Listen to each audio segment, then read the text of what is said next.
basically, para maiba naman, I have an old dining chair.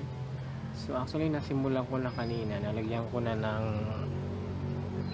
ko na ng bamboo yung pinakasalupin niya, but still not finished. So I have to finish this one. So I have to transform this dining chair into something different para naman hindi siya useless, diba? So pagagandahin natin siya. So basically meron ako ditong mga bamboo na napinutol, at saka meron pa akong puputulin dyan na mahaba na gagamitin ko para dito. So watch out guys. Yan ang gagawin ko ngayon. Pahinga muna tayo sa pagluluto since na meron ko na tayo na rin siya ganito. So yan.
Ayan na guys, natapos na natin yung ating revise na dining chair na ginawa natin garden chair ngayon. Ayan, may table na rin yan, may ating halaman. Ayan siya, diba? At least nagamit natin, hindi natin na itapon. Oo, diba? So, gagawa ko pa ako ng isang garden chair mga bukas siguro. Ayun na siya guys.